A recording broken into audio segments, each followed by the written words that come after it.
Hi guys, December update. It's been a couple months since I did the last one. I guess the first question is going to be, when is this thing coming out? So the last time I did a post update on Discord, I said earliest January. It will depend. I will do a poll on Discord, maybe mid-January, to see what people think, because there's still so much to do. You guys have been very patient, so even though I'm not going to be done what I'd like to get done, I may release something. It will depend on whether or not people are okay with bugs still being outstanding, because there's still so much to fix. I will give an update on the post to kind of give you a rundown of how much time I spend on various parts of this mods. And with that being said, looking at the main menu, just to let you know, I've added 9 new tracks, so we're up to 24. And I guess the next thing we're going to talk about is the number of options, because that is one of the main things in Rebirth. I want to give people as many options as possible so that they can tweak this thing to their liking. And having said that, I've added 20 additional options, so we're up to 46 now in the menu, and we will dive into each one of those. Okay, so let's dive into the options. First one would be Jumpstart. So in A21, you have to work at everything. It's a little bit more aligned with the A20 version of the Survivor mods. But for those who like being able to start faster, get to your class more easily, I've given a couple of options, which is you'll get your class book and weapon, or you'll get your class book, weapon, and a whole bunch of essentials, a little bit like the start you got in A20.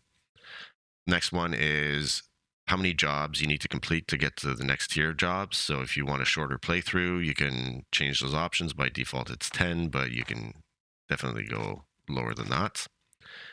Custom quests. So this is something that's been created by Cautious Pancake. I will put a link below to his YouTube and the Nexus page where you can download the current version of the mods. I won't be included every quest.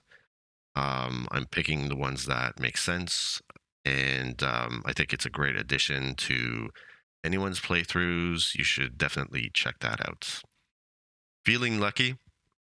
So when you turn that on, it'll both increase the loot, but also the game stage by 20%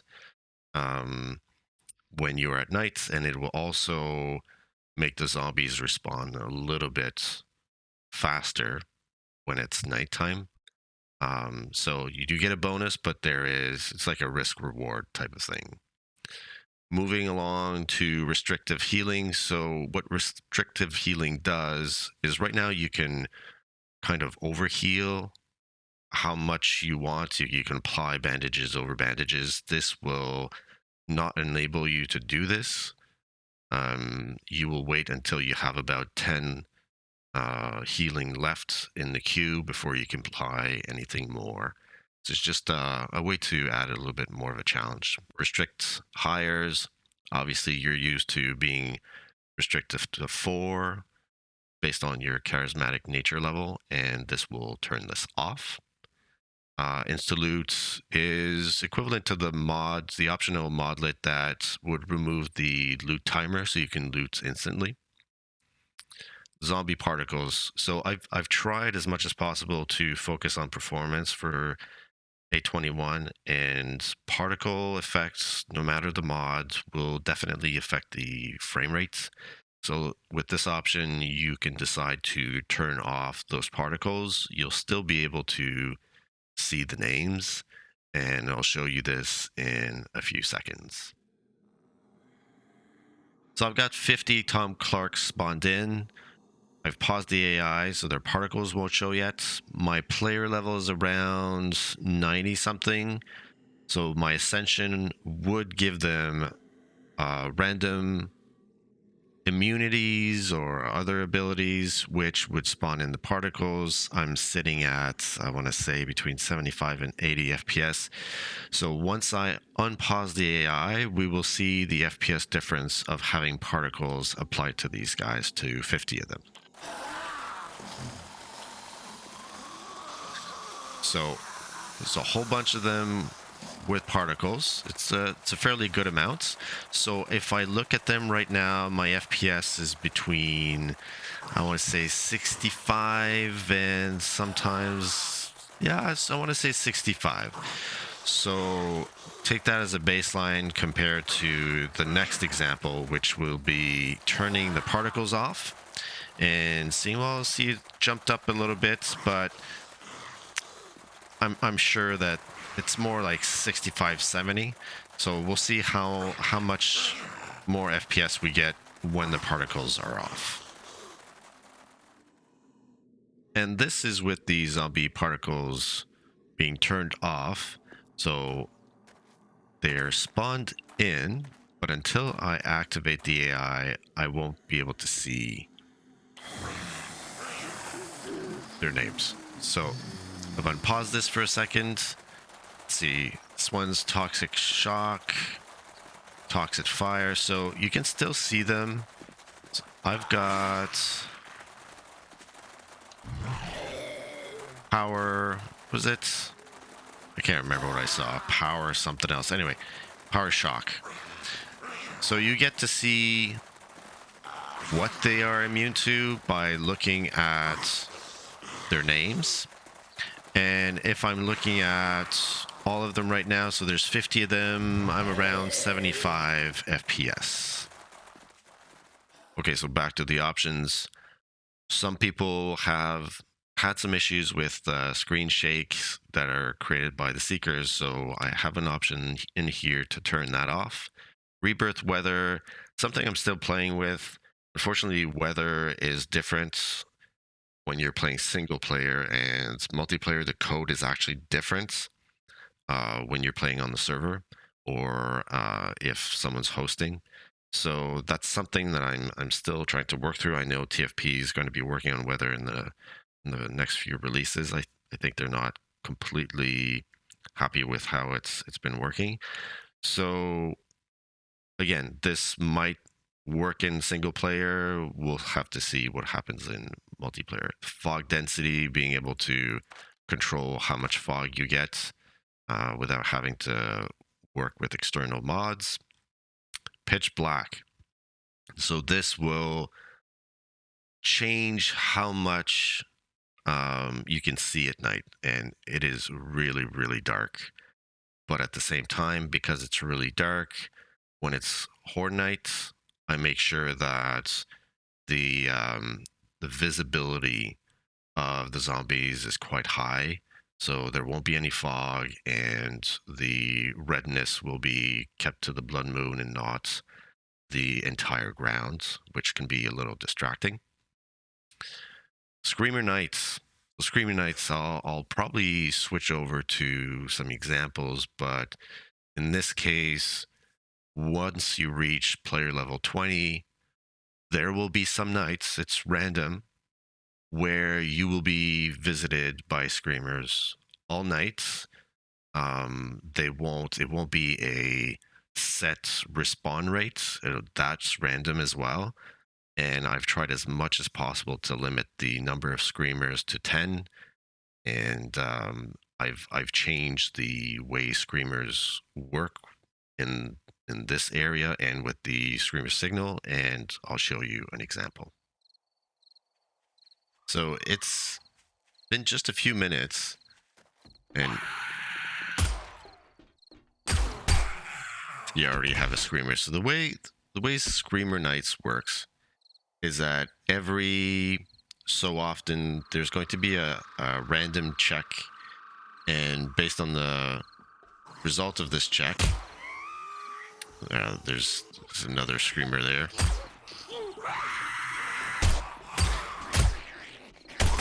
So obviously you have to deal with the hordes, but you have to deal with the screamers as well. So I'm not I'm not low level. Right now I'm level 150. So the check always will occur at my current player level, but this check will essentially increase over time as your player level. So if you're player level 20, I think it starts at player level 20, you won't get many screamers. Um, and I do have a check that makes sure that there's maybe a maximum of 10 screamers. And I have changed how screamers work for this purpose anyway. It's not based on heat generation. Let me just focus on the screamers more than the other guys, but obviously screamers will still come based on heat generation, but I don't depend on it. So the signals are also changed so that they don't depend on heat generation. It's a straight call. So I won't go through this for a very long time. You kind of get the drift. So it starts at player level 20. If it's on, you can have an option to have it be random days instead of every night. And the chance of them spawning will increase as your player level goes up all the way to player level 150, at which point this is the rate you see. For those of you who are having difficulty with the misery line, which includes ascension, natural selection, and used to include downfall, which has been removed, I give you the ability to turn those off. And when it comes to natural selection, because this is based on the number of zombies you kill, the default will actually be to not have this count on Horde Night so that you can kill as many zombies as you want during Horde Night, and it will not affect uh, the increase in natural selection. There's also a Horde Night XP multiplier, which by default is set to 25%, I believe. Yes. And this will make sure that your class doesn't advance too quickly, because in some cases people have a really good setup and will kill a bunch of zombies and it will just shoot up their class, which, I mean, to some will kind of ruin the experience. It depends on what you want. So this is something you can control. And the next set of options will deal with the spawns, the zombie spawns specifically. So there, a lot of people will go into the spawn file. There's a spawning, I think spawning.xml file that will let you tailor the number of spawns per type, whether it's animals, zombies, etc. And I've decided to let you kind of control how many and how often. They will obviously be based on the biomes. So in the forest, you will typically get less frequent spawning than if you were to go in the wastelands. And so there's a lot of options. There's I actually have to localize these. So there are a few gradual options so that when you spawn in the first time, this will be based on the number of days you've played the game for, number of in-game days, obviously. And so it will slowly increase the spawn rates based on the number of days, so that as you get better, the number of zombie respawns will increase over time. And so you have the gradual, you have slow if you want to keep this really slow, and go up to relentless, which if you use this option and you pair it with one of the options below, becomes really, really crazy. Obviously, some of these things will impact performance. A lot of these options are there for you to have fun, but just be mindful that the number of zombies in the game does affect performance. So if you're going to play with multiple people, make sure that everyone has a good rig. Otherwise, this is probably not going to be for you.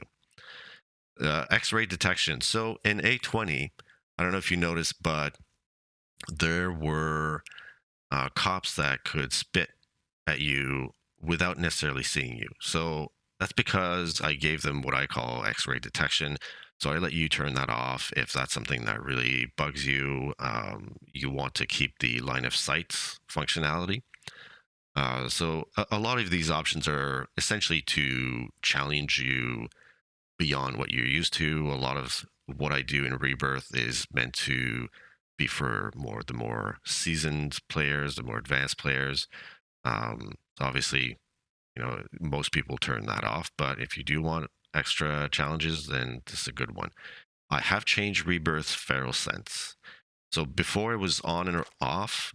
So I've changed that to never, day only, night only, always, or random. So this will, a little bit like the Screamer Nights, pick random days where feral sense will become active. And feral sense, I will actually go and show you an example, has changed how you will deal with POI spawns and sleepers. So I've mostly killed what was in the area, so I don't have to worry too much about the spawns. I say that, and now they're gonna start respawning. So the change with feral sense when it comes to sleepers is that when you approach a certain area, they're going to automatically wake up.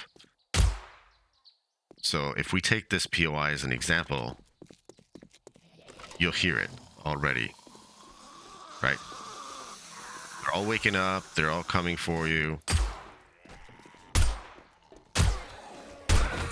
So early game, it becomes a little bit more difficult because you can't just go into POI and expect to, oh, someone's on the other side, expect to be stealthy.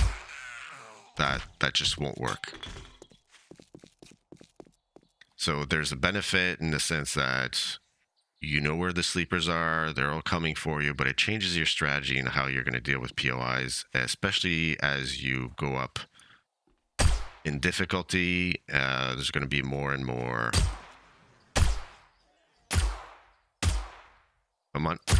zombies you're going to have to deal with. So it's done by level. This only has one level, so I activated all the ones from this level. You see, it's feral sense is no joke. They all know where you are.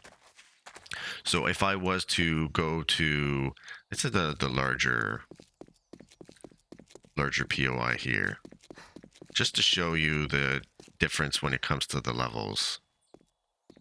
So if I approach, they all wake up. You can hear them. The ones that are in here will also, let me get the dev gun so we can kind of see what's happening in there. But the ones at this level, at the second level though, are not yet awake. So let's just get rid of these guys. I don't know who else is in there.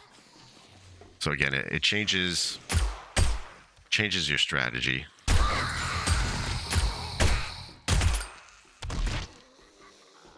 You can probably hear some from inside the house. Yeah, see, they're all gonna come for you. But the second level zombies haven't been activated yet. So what you can do is just clear one level at a time, and then once you reach the second one, then you'll hear. So you hear all of them waking up. Sorry, buddy. So again, it will change the way you approach clearing POIs, makes it a little bit more challenging in some ways, but also it's just a little bit of a different experience. I definitely prefer this over the zombies that just show up around you. They just appear. This makes it, I don't know, a little bit more of a real world scenario. and you'll be doing a lot of your fighting outside. And if you've got higher respawn rates, then not only will you have to deal with the ones coming out of the POIs, but the ones coming out of the woodworks because of the respawns. So I'm showing you guys what it looks like in the base game when it's around midnight on day 2. This is how much you can see without any lights on. This is how much you see with pitch black turned on. You obviously have a lot less lights. It's a creepier setting. Might not be what streamers want to have, but if you do add, let's just add ourselves headlight mods.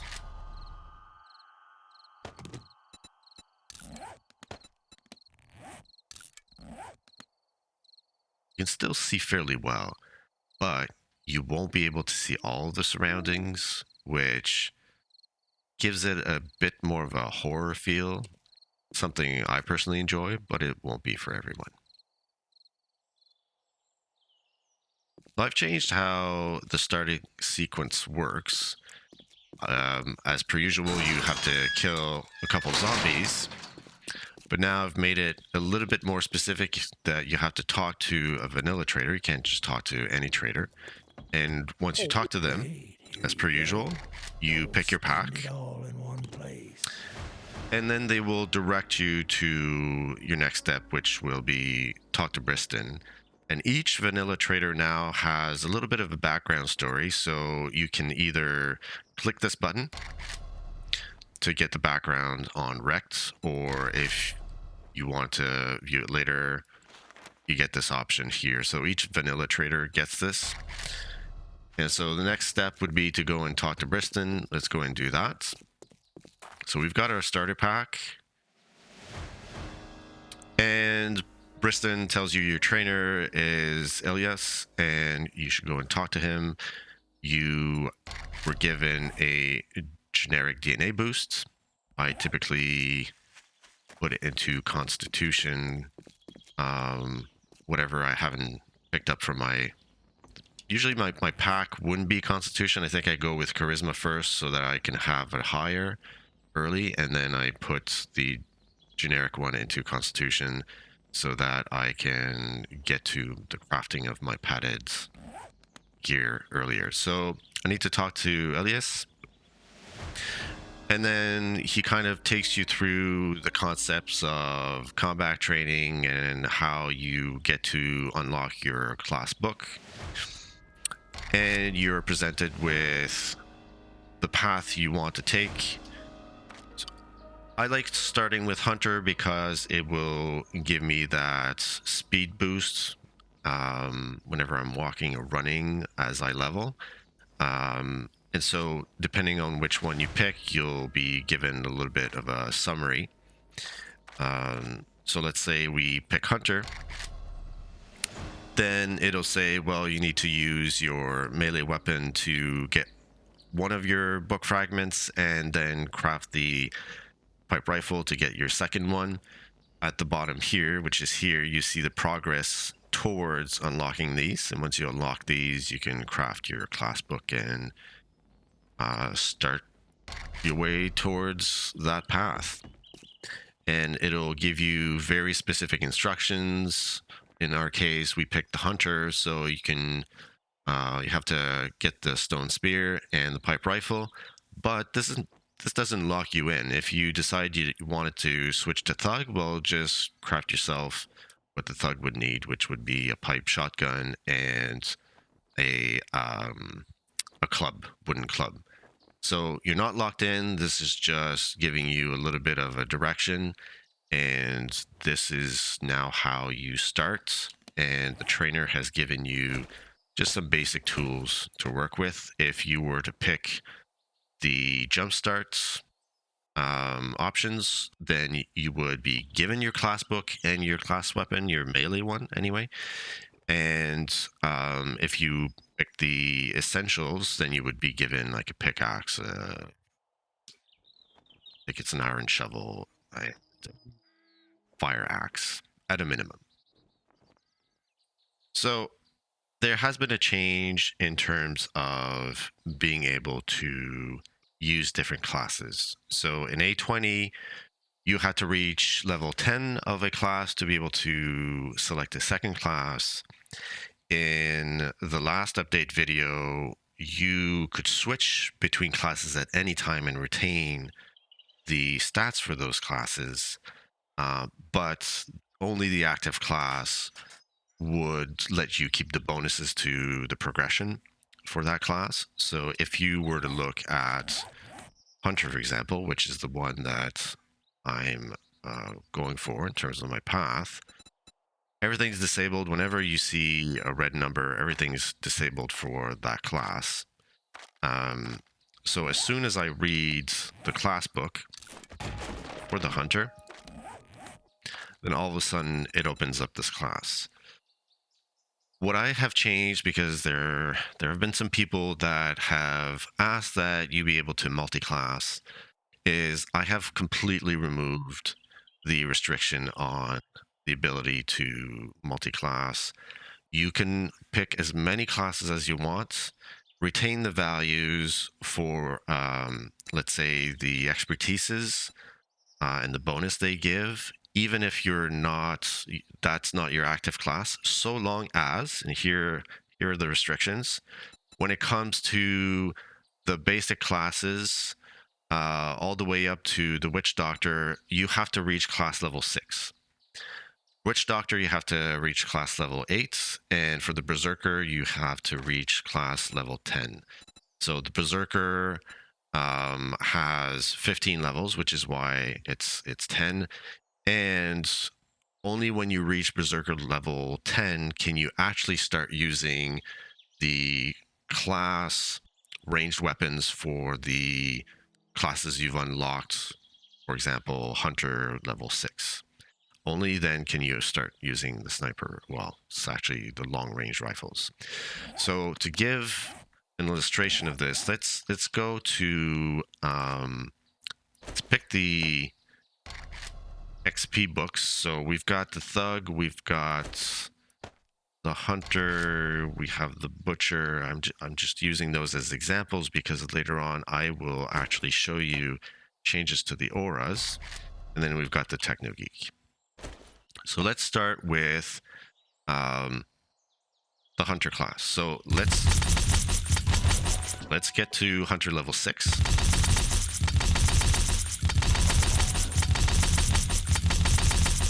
Okay, Hunter's level 6.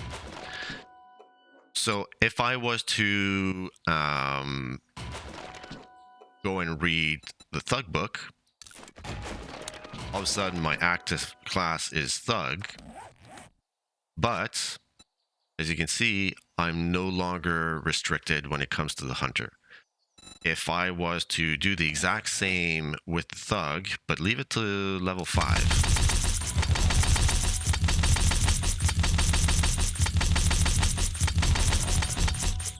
we're level 5. And now we're going into the Butcher. So Butcher's my active class. If I go to Hunter, it's still open. If I go to Thug, it's inactive. So I need to read just a few more books. All right, level 6 Thug. I go to Thug, it's now open. So what this does is it lets you keep all the attributes for the classes you've unlocked, all the way up to level 6, so that you can essentially multi-class. So we are going to do, we're going to show, because we're done with multi-classes, I think we can move on to auras and the changes to the auras. So let's get into the changes to the auras. So the first one is the Rain of Arrows for the Hunter. So let's wear this one. So it's active. It's really only a particle effect change. I cannot show you what it used to be. You'd have to look at the previous videos, but this is what it looks like now.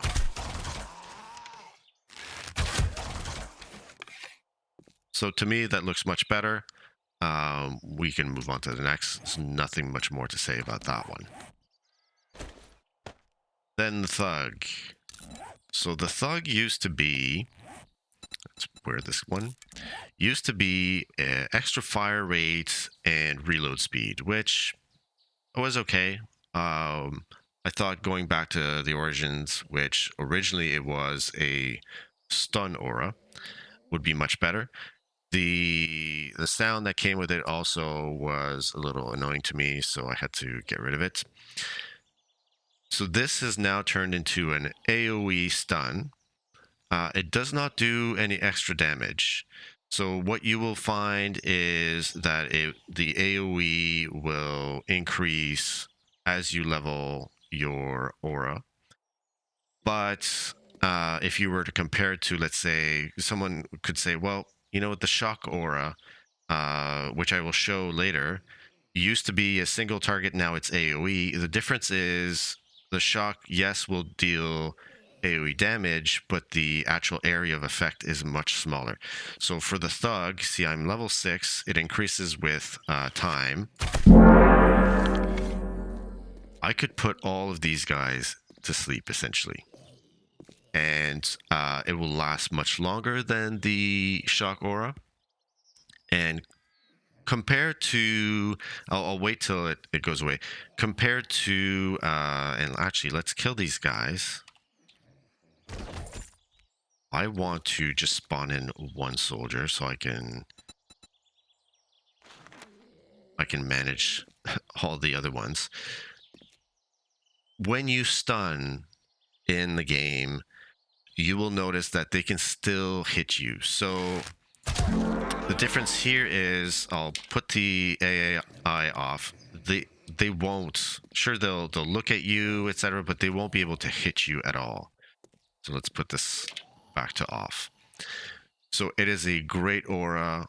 Crowd control is amazing with this one. The other thing that I've changed is previously the auras would only trigger, let's say if you had 2 auras active, only one would trigger. If you were granted an aura by an ally, for example.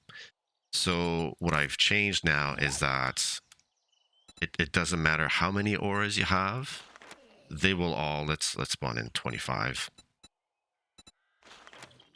They will all potentially activate at the same time. Obviously, they all have different trigger rates and the chances are rolled. But in this case, I'm using 100% for all of them. So you saw that both of them activated at the same time. So that's for the Thug.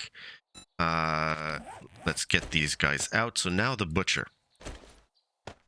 So the Butcher, let's activate the Butcher. He's only level 1. So obviously, let's wear this guy. The aura isn't very high, but the Butcher now has the same thing it used to have, which is range bleed, but before the range bleed, you couldn't really tell what was happening. So now, there is a particle effect, there is a sound, maybe harder to see on some. Depending on the entity, let's take a Tom Clark, smaller. Depending on the entity, it will become bigger or smaller. And I think as you level the aura, not only does the damage scale, but the particle effect also scales. So you can kind of see that blood spewing out. It is a single target. It's not AoE, but it is extremely effective, especially against bosses or things like that. Some of the auras will not work on bosses, but this one will. So for example, the stun aura, well, I don't want to be able to stun the boss all the time. That wouldn't be fair. But in terms of bleeds, so let's say I'm only level 1 here, so it's not going to do much. But you can see it going down quite fast. And this is only the bleed from the aura. The Butcher has not only the bleed from the aura, it has the traditional bleed. If you were to use a sword, for example, it applies bleed, so you can use deep cuts, but it also has its own additional bleed. And the exception with this aura is, I don't even know. Let's try this machete.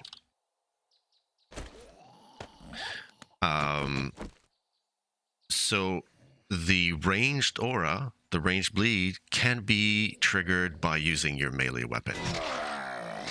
So there you go. So I will pick let's pick one of these guys. Let's target the leg so it doesn't do crazy damage. So you can see how it goes down because it has the range bleed, it has the butcher's bleed, and it has the traditional bleeds. And because this has it's not an AoE effect, but because you can slice multiple people at the same time, you can see that, you know, it's activated on 3 of them because 3 of them got hit at the same time. So the butcher's extremely strong when you look at single targets. So that's for the butcher. And now let's look at the Techno Geek. Let's put the aura in. Obviously, I haven't activated him yet. So there's the aura. And this is a level 1. So the AoE won't be great. So this used to be a single target effect. Same thing, I would only shock 1 target. And right now, it looks like it's only 1, so let's increase it. Let's go to level 6.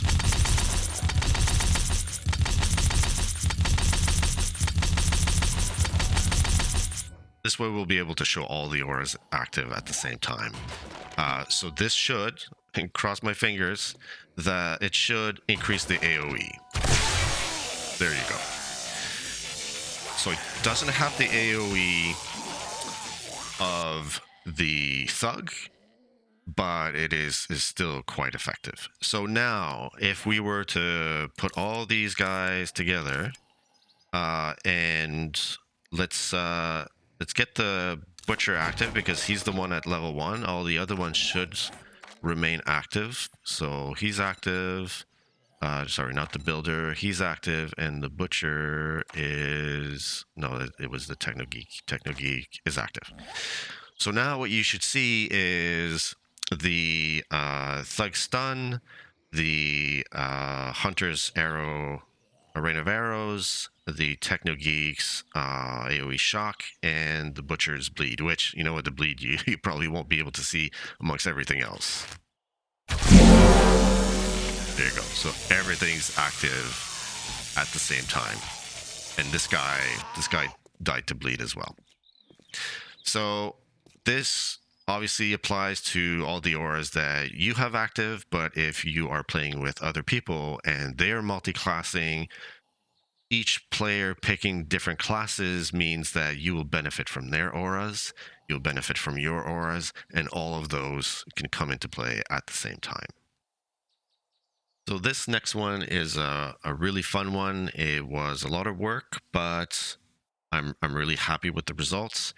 It's the fact that I've been able to hook up deployable turrets as an expertise to the use of deployable turrets. So this takes the junk turrets, which is this one, and the sledge turrets, and whatever kills or damage they make will contribute to leveling the skill. And so when you look at the skill, this guy, these bonuses will go up only, they used to go up as your class leveled, but now they will go up as you use the deployable turrets. Now, getting those turrets to level is not going to be as easy as maybe leveling your melee class, your melee expertise or your ranged expertise, like revolvers. You can use them, you can hold them and fire with them, which is fine. That helps. But obviously, you know, turrets are limited in the sense that once you deploy them and the foes go behind them, well, it's kind of they can't do anything, right? So they're smart, but only up to a certain point. Now, having said that, they are extremely powerful because they also benefit from your auras. For this example, I have, if you looked at this side, I have activated the sous chef level 6, techno geek level 6, the madman level 6, the thug level 6, and the hunter level 6, because these auras are the ones that you can see the most. So visually, you'll be able to see them at work and how the turrets make use of them. It is, I think at this point, it is one of the strongest classes if you are able to level your deployable turrets. It is amazing the damage that they can do. And just to show you, I will put one down. And I will summon, well, actually, before I put them down, let me summon the soldiers. So I will summon, let's do like 25 soldiers, which, you know, it is a lot of it's a lot of soldiers, and it would take a while to mow through that group. And this is what you can expect with your, well, I mean, there are a lot of auras active, obviously, so it's maybe not representative of what you'll get early on, but I have not increased the chance to trigger the auras. This is what you would get by default with all these classes being level 6.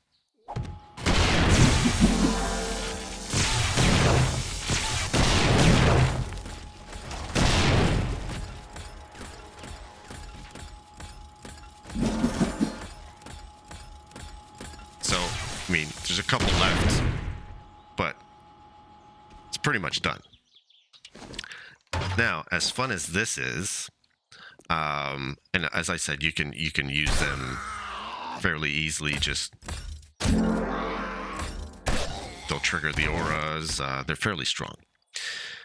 Now, there is you know, you can see that there is definite recoil when using that. It goes up. The one thing that's actually even better than what I just showed you is the fact that, and this is something that I didn't share before. There is a way to trigger rampage now, and I forget how to even do that, to be honest. So your turrets can trigger rampage themselves for you. And I forget what we have to eat now to trigger rampage. Oh, right. They are it's a food. I forget what they're called. There we go, Twinkies.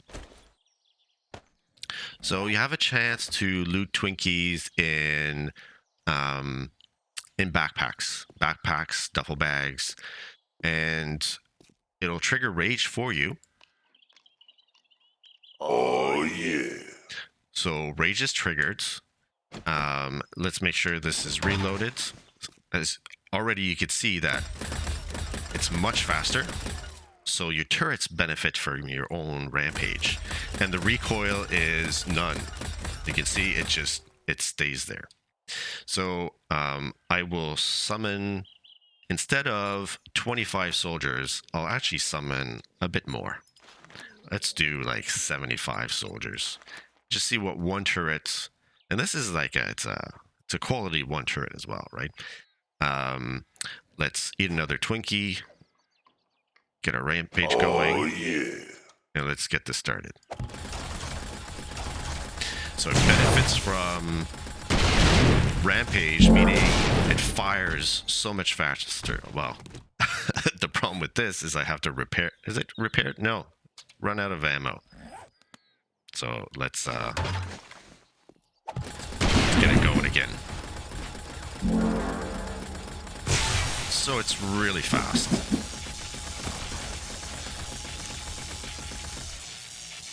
yeah, it depletes the ammo really fast. So I didn't want to increase the amount of ammo in the chamber because that would be ridiculous.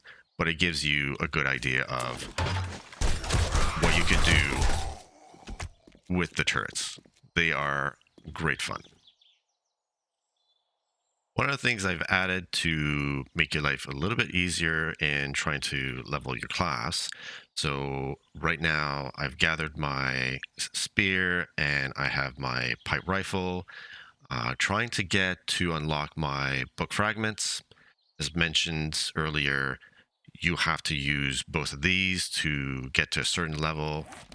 If you look at the crafting here, you'll get to unlock the book fragment by using the pipe rifle here for this one, and you'll get to unlock this book fragment by using your melee weapon.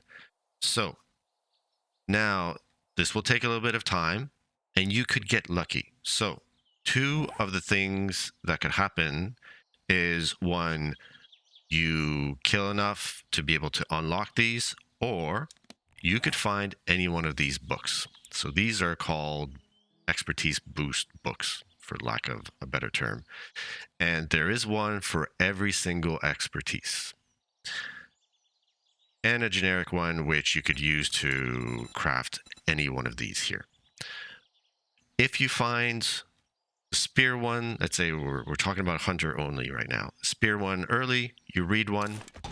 What that will do is automatically unlock your book fragment. It boosts your crafting all the way up to the iron spear, and you're ready to go. It's like a way to advance you again if you're lucky enough to find it.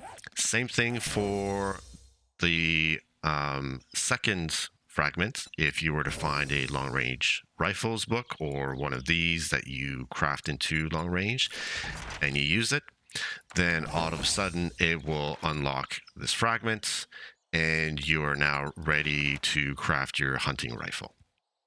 So you can find these a number of ways. One would be supply crates. So the supply drops are actually really good now.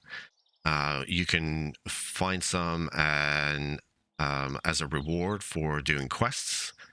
The higher tier of quests, the more books you will get. So the tier 1 quests will give you a choice, if you're lucky, of a specific book. The tier 2 reward would be a book bundle with a couple of those specific books. And then once you reach tier 3 and up, I believe that the bundles, again, they increase by one book, but now you get into the generic versions, which you can turn into whatever you want. Now, you could say, well, I find not a machete, a swords expertise boost book, but I'm going for hunter. What you could do, let's just pick one, is you could scrap it. Once you scrap it, it will give you this book fragment. If you accumulate 9 of those fragments, you can turn them into any one of those books. And it's the same thing if you were to scrap one of these long-ranged ones, the ranged ones. It'll give you another type of fragments, which, again, with 9 of those, you can craft any one of these. So accumulate them, scrap them, turn them into what you want. Personally, when let's say I'm going for hunter and I'm planning on a second class, I know what my second class is going to be. I will keep those books that I find of those second classes and I will read them. Or I will spend, let's say, these generic ones unlocking things that I think I may need. So I'm a hunter. I have slower weapons. Maybe I want to unlock an M60, right? So if I was to read this book, all of a sudden, because it's the soldier's book, it will unlock the ability for you to craft an M60. Obviously, it's only going to be a quality one, but that's fine. And the more you read those books, the higher this will go. So if I was to read a second one of these books, and I go back to my soldier machine guns, then I've got approximately 10% towards the unlocking of other qualities and going down the chain here to crafting better weapons. The last thing I want to cover is the disappearance of NPCs, of the ones you've hired, of your companions. It used to be traders back in A20, but now you don't have traders back at your base. And this is still an issue. It's based on a bug that unfortunately is part of the base game, and this happens to even the vanilla traders. The difference with the vanilla traders is that in those POIs, they have a spawning block that will detect if they're not there, and if they're not there, will eventually respawn them. But when you're talking about something like a companion, or let's get the AI going, or a hired NPC, unfortunately, they are not stationary. There is no block that keeps them a certain spot. It's a lot more complicated. And because they move so much, because you use them a lot, then you will see that issue a lot more. So what I've done is I've developed what I call it's like a hires manager. So it's a manager that will kind of try and keep track of your hires, and if something happens, will respawn them. Now, there is a limit in the sense that your hires right now can use their inventory, so it can contain a whole bunch of your stuff that may disappear if it's part of an inventory and they're gone. So respawning them will unfortunately not keep track of what they had on them. Their levels and things like that as well, I haven't gone to that extent. Right now, I'm just focused on they disappeared. I'm going to get them back for you. So one of those changes also deals with companions. So whenever companions would, so let's just pick this up, would die. So let's say I kill everything here. So my companion died. If I didn't pick him up, it's gone. So what I've done is, and this is why you should probably set your bedroll down early game or as soon as you spawn in, is because you spawn in with a dog. So if I was to get another one of these guys, set them down, and they were to die, kill all, what will happen is it will respawn where you set your bedroll. So obviously it won't respawn right away, but when you're close to the chunk, so if it's died in a completely different chunk really far away, once you come close enough to your bedroll, then it will do that check and you will see your dog respawn at the bedroll. It will be at stay. It will stay there, so you will have to ask it to follow you again.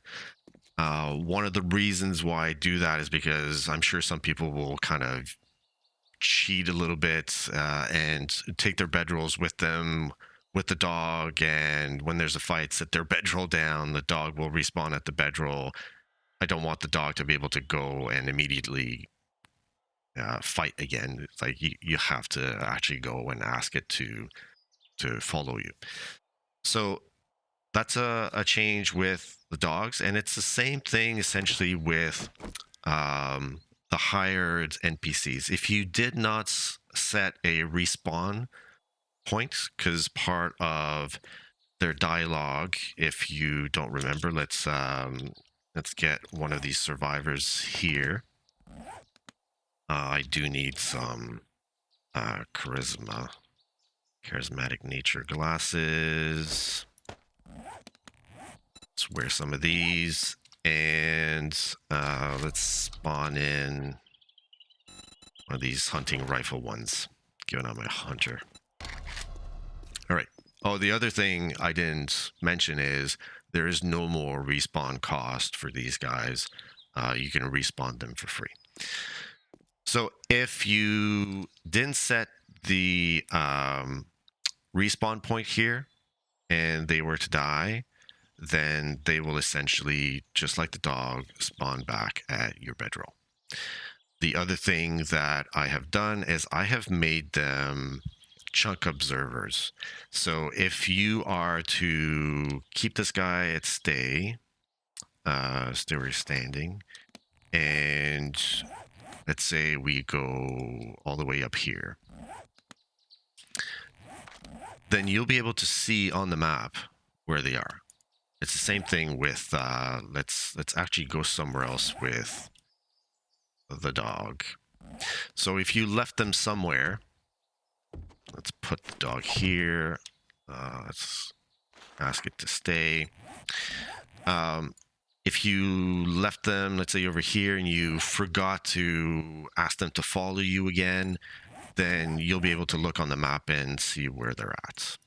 So I think it's a good change in that respect. So I'm going to leave you with this. I will be posting a poll in mid-January to see how people feel about the state of the mod and if it should be released or wait a little bit more. And again, thanks to the patrons, because the way these guys contribute to ideas, a lot of what comes out in these development updates actually come from discussions that we have. We have a lot of discussions on the features that should be in place, and I'm constantly asking them to validate some of my thinking. So thank you to them, and for the bug reporting. There's so many bugs still. It's sad to say, but there's still a lot of them. But they're helping me track them. That's great.